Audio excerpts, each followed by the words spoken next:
For 1 year of my degree, 1 year of study, it cost me the same. Everyone sat here, Oxford, Cambridge, LSE, everything they paid does not cover 1 year of my tuition. Do you think that's fair? Will student loans be the next mis-selling scandal? Right, so there's been a lot about student loans recently. Let me just set the context a little bit. Most of this is focused on Plan 2 student loans. Now, the situation is a bit different in Wales, Northern Ireland and Scotland. But in England, we're talking about roughly 4 million people. And the interest charge on these loans is RPI plus up to 3%. So it can be up to 6.2%. And you have got graduates now who are paying down those loans, but still seeing them increase. And the government's is introduced the idea of freezing the tax threshold for that. So we had a little look. Ollie, we reckon you're closest to the situation. With you've talked about your student loan. So what's the score with you? Yeah, so I have a Plan 2 student loan. I was one of the cohort of people that were given that gift by the Lib Dems and the Tories. So this is 2012 to 2023? Yeah, exactly. That's when I went to uni, 2012. What does that mean in plain terms? It means that for 1 year of my degree, 1 year of study, it cost me the same. Everyone sat here, Oxford, Cambridge, LSE, everything they paid does not cover 1 year of my tuition. Do you think that's fair? First point of call, right, yeah. That's the first place. What is the sort of most egregious thing on top of that is my 3-year course, £9 grand a year for the tuition. On top of that, I have a maintenance loan. So roughly speaking, I left uni with about 37.5 grand of debt, or I should have done, when we're talking this question about was it missold to me. From the day I started, I was charged interest. RPI plus a certain percent. RPI, by the way, a measure of inflation the government doesn't like to use because they think it overrates inflation. They prefer a different measure, CPI, not when they're taking my money. Since I went to uni in 2012, just bear that figure in mind about my debt, 37.5 grand. Since I went to uni in 2012, the amount of interest, I did the sums before I got here, that I have accrued is £32,000. So was it missold to me when I was told it was going to cost me £9 grand a year? Yeah, I'd say so. On top of that, it's a regressive system. So if you're wealthy enough to pay the fees up front, to pay your 27k, you don't get charged interest. So if you're rich enough, you don't pay the same as me. Is that fair? No, I don't think it is. There are some beneficial parts of the student loan system. So for example, if you're not a high earner, you don't have to pay. And after a certain period of time, it gets wiped. That's a good thing. Unfortunately, the government has unilaterally changed the terms of the loan. So we were told when we went to university, it would start at a certain threshold and it would increase. It would keep in line with earnings. We're now in a situation where for a little more than the living wage, £500 difference. If you're paid the living wage and you work 40 hours a week for a year, your salary, it's only £500 under the threshold when you start paying it back. So basically, if you have a job, you're going to pay it. It shouldn't be like that. The government changed the terms of the loan that I agreed to. They did it unilaterally. I'd call that loan sharking. What's more, if I wanted to change the terms and I said, you know what, guys, I'm going to stop paying, what do you think would happen? So what do you think should happen, Ollie? This is a cri de coeur from you, yeah. which I knew was going to be coming. Yeah. Well, how else are we going to pay for it? Well, how did you guys pay for it? The state paid for it, didn't they? It did. Good enough for you, good enough for me. So, look, I think education... But do you think that's a realistic proposition now?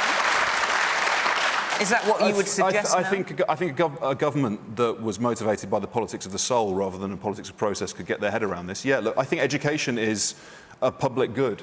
I don't think it's a commodity. I think we all benefit from having an educated populace. And I'll be really clear and specific, I don't just mean undergraduate study here. I'm talking about vocational training. Also, there is so much that we could change about our graduate system. Okay. Zia, right. I'll just add one thing, sorry Fiona. If we're talking about like doctors, Zia, you've spoken before about the difficulty of UK-trained doctors going into employment and the difficulty of them finding jobs. If there are skill gaps in our economy, why don't we say if you're an engineer, if you're a doctor, if you're a nurse, no fees. We can train the right people. There's all sorts of ways we can make this system better. OK. Manira. Obviously, this was something, I mean, I think loads of us here, we're old enough, remember Nick Clegg apologising and the various memes that then came from that for going back on the Lib Dem pledge not to introduce tuition fees, and of course they did. Do you think this is possibly going to be one of the biggest mis-selling scandals? Or the next mis-selling scandal? Well, I think the system, and as Ollie has eloquently laid out, is broken because of the way that it has evolved since then. So, yes, there was our history in government for which, we paid a heavy political price for going back on a promise not to raise tuition fees. But actually, every day we were in government, we fought for maintenance loans for our poorest students so that they wouldn't end up borrowing more. As soon as the Tories were left on their own, they scrapped maintenance loans. So students from disadvantaged backgrounds are having to borrow even more. We fought to keep the threshold at which you start paying back at a higher level. Soon after we left government, the Tories cut that threshold, and now the Labour government is going to freeze that threshold for 4 years. This is yet another stealth tax on top of the stealth tax we've got in terms of income tax, which graduates and all of us are having to pay. Do you know by 2031, somebody on national minimum wage will have to start paying back their student loan? So what do you think should happen, Miriam? So I think we need to raise the thresholds, and I think they need to keep rising in line with inflation. As Ollie has said, I think we do need to look at the interest rates. And I think you raised an interesting point about public sector workers. I was contacted this week by a couple in my constituency, both from working class backgrounds, worked really hard to get to university and are now teachers. We desperately need teachers. We've got serious teacher shortage. And they said to me, we're each paying 250 quid a week, a month, and our debt is growing. So I think we should be seriously looking at whether we can put measures in place for certain parts of the public sector, particularly where we've got shortages, whether that's doctors, nurses or teachers. So there's a whole package of things that I think need to be looked at, but I think it's outrageous. And this stealth tax, this freeze, is going to mean your average graduate pays £7,700 more back under Labour's freezing of the thresholds. All right, lots of hands up. Some of them, I suspect, are going to be paying these loans. But let's kick off with you, Sarah, in the blue sweater. Yeah, thanks. I was just wondering if the panel think this is another example of the broken social contract for under-30s, whether that is climate crisis, cost of living, the housing crisis, all of these issues are not being pointed. They're not supporting people our age in my demographic. I'm under 30, was planned to as well. And I just think, this is another example of the middle age ultimately prioritising themselves within politics, and it's actually the younger generations that are suffering. Younger people being let down? Yes, I agree. Okay. Yes, in the middle there, yes. Yes, you. So I'm 18, I'm starting uni in September, and it's already looking before interest I'm going to be paying about £60,000 worth back to the loans, and at the current rate of the job market it's already going to be a challenge for me to get a job. Is it worth paying that amount of money to get a degree, and what can the government do to support me after I finish my degree and getting a job? So has it made you have second thoughts? It sounds like you're going to go ahead and do it anyway. Yeah, I'm going to go ahead and do it, but I have looked into apprenticeships, and I know a lot of my friends are looking into apprenticeships instead of the traditional path. Right, okay. There's a man right in the very far corner over there. Yes. Hi there. So I graduated last year, and I've got friends who have actually, one of my friends, Rory, has already started paying off his student loan because he knows if he leaves it, it's just going to get more and more, and he's going to end up paying them a lot more than he borrowed in the first place. Right. Well, lucky if he can do it, I guess. Not everyone's in that situation. Yes, there's a man here in the front in a white shirt and dark blue suit. Yes. The interest rate seems to be completely abnormal. It seems to be much more expensive than taking out a mortgage. So if it's fair that students do pay back, why not set the interest rate at 0? So they just pay back what they've borrowed, and that's it. Simple.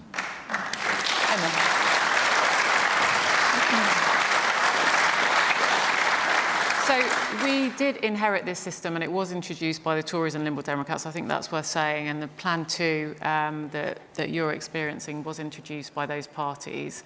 Labour introduced tuition fees under the Blair government. Yeah, you trebled them, despite the Yes, fact that in you were fact, that against was them what at one Nicola was stage. talking about, not raising Yes, and not introducing It was them. actually, you were going to scrap them, if you remember it, in 2010, and then you trebled them. But anyway, and I voted against that at the time, if you want to settle the scores. But there we go. But as a government, we've got to try and balance here the fairness of the student loan system and also fairness for taxpayers more generally. So, you know, I understand the point that you were making here about your generation and how tough it is for your generation, house prices being a much bigger ratio against your salary coming in. That's why we are trying to do other things for your generation. For example, building the 1.5 million homes so that house prices aren't unaffordable for you, introducing renters' rights so that you have a better deal when it comes to renting from landlords. But talking about the graduate loans, I mean, you've got Martin Lewis, you know, who's a very well-respected specialist in kind of all affairs to do with money. He says freezing the salary threshold, which is what is going to happen from April. From April. It is freezing the salary up, threshold yeah. is a breach of contract, because that is not the basis on which people took out graduate loans. Now, do you think he's right, or do you think, sorry, we just got to find the money somewhere? Well, we have to find the money somewhere. We've got a tough fiscal situation. Those who graduate do earn more over their lifetime than those who don't go to university. So, you know, as I said, we've got to balance the fairness of the student loan system with the fairness of the tax system as a whole, and we are in quite straitened fiscal circumstances. Zia, will student loans be the next misselling scandal? Yeah, that was the original question, and I think there's a really well-worded question. Misselling, meaning what was the promise made to people taking out those student loans and going to university versus what did they actually get? And it was Tony Blair who arbitrarily set the target of half the country going to university. At the time, it was only about 20-odd%. And now we looked at it. I speak to so many young people who I think would be better off not going to university and actually going and doing things like apprenticeships. We need a lot more manufacturing jobs in this country, for example. And look, one of the things I would also make the point about is that I totally understand and genuinely do sympathise. As someone who had a student loan myself and paid it off, albeit not, I was just before, you know, the rates that you had to pay. Look, who is going to have to pay for that? And it's invariably going to have to be people who wait on tables, people who work in care homes, people who work on construction sites, who didn't go to university, who are paying their taxes. And so one of the things, look, I'm head of policy at Reform, one of the things we are looking at is the fact that, look, our universities are an amazing asset for this country. 3 of the top 10 universities on this planet are on these little islands. We should be really, really proud of that. But we should also be really clear, there are underperforming universities in this country. There are universities that are frankly being propped up by public sector money. And I do think, going back to the original question, are mis-selling their degrees to young people. And we have to look at that and have an honest conversation about it. Julia? Yeah, I think it's not wrong in principle to pay for an aspect of your education. But when I went, it was £10,000 that I paid in my loan. And what's going on at the moment is extremely worrying for people, particularly with the new changes that have been made at the budget.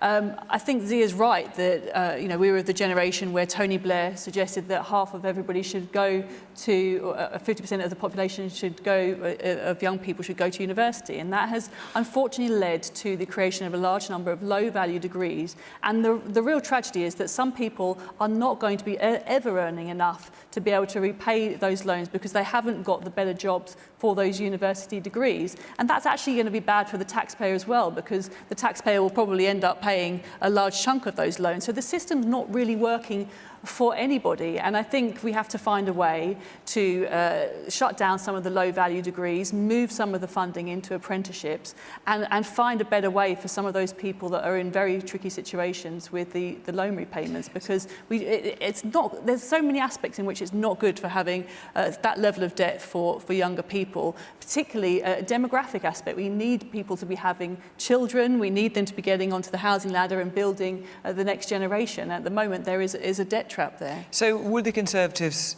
I don't know, change the amount of interest being paid, change the time period over which it gets paid? What would you do? Well, we certainly wouldn't have made the changes that Rachel Reeves has made at the budget.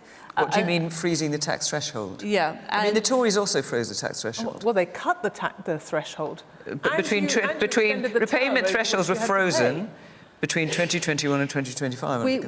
We made some changes on the loan repayment in 2022. And you know, what we would do is to move some of the money away from the university sector into apprenticeships and try and rejig the system that way. I'm not going to rather than change the amount the students have. Well, I'm not going to make up policy on the spot in terms of how we would deal with the loan book, but I think we have to look very carefully at the loan book and what it's doing to younger generations.